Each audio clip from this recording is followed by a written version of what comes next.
Привет всем! Сегодня биография котика Вилли. Итак, вот у нас котик Вилли.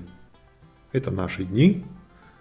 Он такой большой котик, 13 килограмм, полностью сформировавшийся характер. Вот такой вот хозяин участка и всех окрестностей. Он достаточно крупный котик, конкурентов у него в округе нет. Вот смотрите, поперек себя шире. Ходит, такая деловая походка. Он абсолютно уверенный в себе. И при этом он находит от жизни, получает от жизни максимум каких-то удовольствий. Но когда-то все было совсем по-другому. Вот такое существо маленькое мы в свое время привезли из города Линца в Австрии. Видите, усишки обломаны, взгляд испуганный. Сам такой маленький котик. У него было достаточно трудное детство, видимо. Родственники его лупили. Там, говорят, папаша был такой деспот-тиран. Ну и братья и сестры как-то вот у котика Вилли в раннем детстве не очень сложилось. Он по приезде забрался под кровать и сидел там, не вылазя. И как-то ночью пришел друг, запрыгнул к нам на кровать, сел и стал мурлыкать. И с тех пор у него все постепенно стало выправляться. Его очень интересовала вода, куда она уходит и почему она так журчит. Вот смотрите, хвостик у него еще тонкий, весь такой котик маленький. Он с самого начала стал пить воду из вазы. Вот это у него мейн-куновская. И мы как-то, вот Ирина придумала провести с ним эксперимент, уменьшая постепенно емкость. И в конце это была рюмка. В рюмке был обломанный цветочек. И вот он умудрился попить воду из рюмки. То есть котик в своих вот этих стремлениях очень упорный. Это у меня в кабинете в Вене. Вот все детство, где-то 1,5 года первых жизни котика, они прошли в Вене, в квартире. То есть он ничего не знал ни про участки, там, ни про какие озера, ни про каких лебедей. Он был домашний квартирный котик. Он, вот смотрите, тут он еще не умеет правильно меня доставать. То есть он пришел, естественно, вымогать. Ко мне в кабинет в Вене он пришел что-то вымогать. Но он, в общем-то, не мешает мне работать. У меня и мышка там может работать, и компьютер может работать. И котик все это делает неправильно. Сейчас он научился, конечно, вымогать так, что ему не откажешь. И после того, как он прожил первые 1,5 года своей жизни в квартире, у нас появилась дача. Это был первый дом на озере. Он не выходил прямо к воде, он был примерно в 100 метрах от озера. Ну, там был вполне нормальный участок, там были цветочки, там были всякие кроты, птички, всякие там ежики. А там у него были друзья, и у того дома был огромный плюс. Там был подвал, там дом был двухэтажный, и котику было где разгуляться, было где спрятаться, спокойно поспать в обед. И этого всего у него нет сейчас. Поэтому он регулярно, когда камин открыт, через камин смотрит в каминную трубу и размышляет, нет ли там какого-то хода наверх на крышу. Потому что в прошлом доме такой ход был. И вот мы сейчас посмотрим на второй этап его жизни. Это старый дом. К сожалению, я тогда не снимал на камеру. Это будут только фотографии. Те съемки, которые вы видите, это все в новом доме. Это последний год. А вот это фотографии котика, как он ездил. То есть мы около года, почти там тоже 1,5 года, ездили постоянно из Вены на дачу, из дачи в Вену. То есть мы жили как бы на 2 дома. Некоторое время в одном месте, некоторое в другом. И котик был вынужден путешествовать вместе с нами. При этом он путешествовал так, в переноске он сидеть не хотел. Он садился сам на свободное сиденье. Благо сидений там в 1 классе всегда, как правило, свободных достаточно. И котик сидел, а пассажиры другие ходили и удивлялись такому самостоятельному котику. А вот это он уже вот в этом первом нашем доме на озере в корзинке. Корзинка ему это очень нравилась, она как раз ему по размеру, она прикрывалась со всех сторон, но несмотря на то, что там явно вот эта корзинка, она собачачья, судя по лапам. Но котик большой, ему вот эта собачья корзинка пришлась в самый раз. И там же на участке, там же в этом доме он познакомился с природой. То есть, что за пределами дома есть какая-то природа. Там котику в этом доме вообще очень нравилось. Когда мы его забрали в новый дом, он, честно говоря, очень долго возмущался. Он искал подвал, он искал выход наверх. То есть он был в недоумении, почему это у него был такой хороший дом и зачем это вдруг его перевезли вот туда. Котик, он очень любит быть с нами. То есть это такой котик, который к людям привязан. То есть он постоянно с нами. Ему нравится наша компания. Ну, как видите, вот он пельмени помогает делать. И вообще он во всем участвует. В этом отношении котик, конечно, такой приятный. Хотя иногда его внимание становится чересчур назойливым. Ну, про это. Вот сейчас, например. Вот котику что-то надо. Он просто соскучился и хочет, чтобы папа ему какую-то льготу дал. Вот он поднялся и перегородил мне полностью доступ к компьютеру. Ни мышка, ни клавиатура, ни экран. То есть или я, или ты работать не будешь. А потом котик стал тогда в том доме с нами смотреть кино. Вот он сейчас это делает. То есть он ложится в ногах у мамы. Он спит, содержание фильмов его не очень интересует, но вот этот вечерний сеанс, вечерний просмотр, он воспринимает как некоторое социальное такое общение, как некоторый Facebook котиковый. То есть он общается с нами таким образом. То есть вот все сидят и я сижу. А вот это был с ним интересный случай. Это крыша сарая, который в том старом доме был прямо напротив нашей террасы за живой изгородью. Это на соседском участке. И на эту крышу постоянно залазили коты, другие соседские коты. И у них считалось это круто. И вот котик присматривался, ему тоже очень хотелось на эту крышу залезть и тоже быть крутым. И вот как-то мы выходим и смотрим. Он там сидит, вот он на нас смотрит, потом лежал на нас смотрел, и он как бы хвастался. Вот посмотрите, какой я молодец, я тоже на крыше. Но оказалось, что забраться-то он забрался, а слезть с крыши он не может. Забирался он по дереву, а вниз как бы на дерево как-то прыгнуть, зацепиться и спуститься он не мог. Мама сказала, что давай этого дурака снимать не будем, как залезть, пусть так и слазит. Но в итоге над ним сжалились, я подставил лестницу и котика снял. К тому же периоду относятся его фотосессии. То есть котик в какой-то момент понял, что он очень красивый. И особенно на фоне цветов. И вот у меня есть целая большая серия фотографий «Котик и цветы». А вот это хвосты, демонстрация хвоста. То есть вот котик, смотрите, как он лапку положил, как он вообще, какая поза, как этот хвост. То есть котик позирует. То есть он научился принимать такие позы. И вполне может в модельном бизнесе сделать карьеру. На участке было множество всякой живности там. Там были кроты. Кротов коты не едят.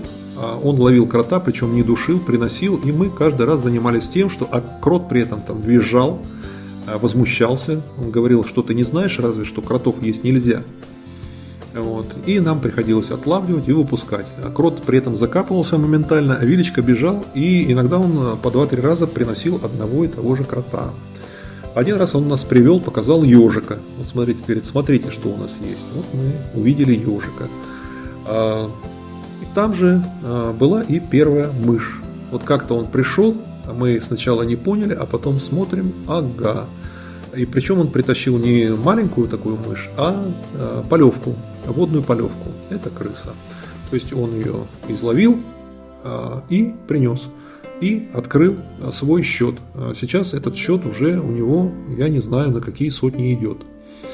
Это он сидит на террасе, смотрит на нас. видите, дверь приоткрыта таким образом на террасу. У него там был блокиратор, и он имел свободный доступ, причем круглый год и летом, и зимой у него была возможность выходить свободно. Потому что с тех пор, как он увлекся охотой, он все больше времени стал проводить на улице. А вот так он спит, прикрываясь лапкой, это у него очень часто случается. Он любил спать на этом коврике, там теплые полы были, и зимой он устраивался, вот так вытягивался, и ему это очень нравилось. Вообще в том доме у него, в общем-то, прошли достаточно хорошие такие интересные годы. Вот эта фотография классическая, мне очень нравится. Тут котик он уже возмужал, он уже приобрел все вот такие свои черты сегодняшние. Это он лежит на столе на террасе, там на фоне зелени и с абсолютно таким гордым, довольным видом. А это котики и клубки, классическая открытка. Это Ирина что-то подвязывала, там какие-то растения. Естественно, Вилли вот этот клубок у нее отобрал и распутал, потому что он шалил. Нам притом пришлось все это, естественно, приводить в порядок. А вот это уже новый дом, и это уже котик в своем таком завершенном виде. Готовый. Вот эта огромная башка, в которой очень много мозгов, это я точно знаю. Это такой взгляд тяжелый. То есть Вилечка с годами приобрел очень тяжелый взгляд. Он такой стал давящий. Котик полностью оформился как манипулятор. То есть у него сейчас в жизни есть две цели, два увлечения. Первое – это охота. То есть он наблюдатель, он очень наблюдательный. Он сидит, смотрит, кто куда пошел, кто что делает. Все это запоминает. То есть какой у него там в мозгах массив информации, мне даже трудно представить. И он охотится. Охотится именно тщательно выжидая, наблюдая, достаточно успешно. То есть котик регулярно приносит нам мышей. К счастью, он не охотится на птичек. И хотя бы в этом нам не доставляет неприятностей. Вторая его страсть, второе хобби – это манипулирование. Манипулирование нами. Он нас знает как облупленных, выучил от и до и прекрасно использует свои знания в личных целях. А цели у него это иногда просто для развлечения, посмотреть, как мы выполняем то, что ему хочется, а иногда это меркантильное, то есть что-нибудь, чтобы ему дали съесть там. То есть у него есть список положенных ему льгот. А в этот список можно добавлять что-то, но ни в коем случае нельзя ничего убирать. То есть он ничего не забывает. Если он когда-то что-то вкусное попробовал, если ему когда-то что-то хорошо сделали, это становится частью его списка, и он начинает приставать и тебя изводить, пока ты ему это не дашь. При этом он может прийти драть кровать начинать, при этом он может ложиться на руки на клавиатуру и так далее, и так далее, и так далее. И так как мы его не бьем, не лупим, вот ничего такого он не знает, максимум это закрыть дверь. И благодаря тому, что звукоизоляция у дверей хорошая, мы только отдаленно слышим, как он завывает «Вау, вау», возмущенный, что мы посмели так с ним поступить. А в новом доме у него есть такой неприятный элемент в виде лебедей. Котику лебеди не очень нравятся, мягко говоря. Они на него шипят, они на него машут крыльями, и он с ними старается не связываться. Тем более, когда вот у них вот эти лебедята, потомство. Честно говоря, мы этому были очень рады, потому что поначалу, когда лебеди пришли с совсем маленьким потомством, мы не знали, как охотничий инстинкт Вилечки сработает. Но, к счастью, вот они просто не общаются. Вилли спит в самых фривольных позах. Это в Вене у меня в кабинете на диване. Вот так они зевают во всю пасть. То есть Вилечка сейчас живет с такой полной смысла кошачьей жизнью. И он из себя представляет уже законченную, полностью сформированную личность. А это его друзья. Вот в старом доме у него был друг Билли, он такой общий котик, который к нему приходил. Мы не мешали, потому что Билли абсолютно приучен к гигиене, он, видимо, когда-то был домашним, он абсолютно все в порядке у него. А это Гатина. Гатина, она сволочная, такая же, как и Вилли. У них характеры очень похожи. Они составили бы прекрасную пару. Вот сейчас они сидят, он не пускает ее, а она не пускает его.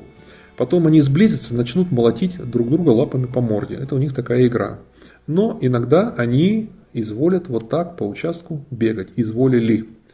Это было вот в старом доме. И у них случались иногда такие головокружительные гонки друг за другом. Ну, на самом деле это было очень интересно за ними наблюдать. Очень жаль, что я тогда не снимал. Это сегодняшняя, это Пушенька. Вилли к ней очень нежно относится. Она мейн-кун, она сестричка. И Вилечка, как видите, очень ее хорошо принял. Он с ней абсолютно в нормальных отношениях. А вот это снимок в Вене, когда Вилли уже вот в завершенном виде. Смотрите, тяжелый взгляд, он весь такой массивный, у него уже полностью оформился характер. И Вилечка, если бы я его так не любил, он бы у меня, конечно, получал за свои номера. А вот это пару дней назад я снимал. Мы в Вене. Вилечка в Вене не был года 3. Но он все вспомнил, он походил. Ему на удивление все это понравилось. Он вспомнил, как он раньше все тут делал. Где он ходил, где он лежал, где он что и как было. Вот видите, это такой домик кошачий, горка кошачья старая.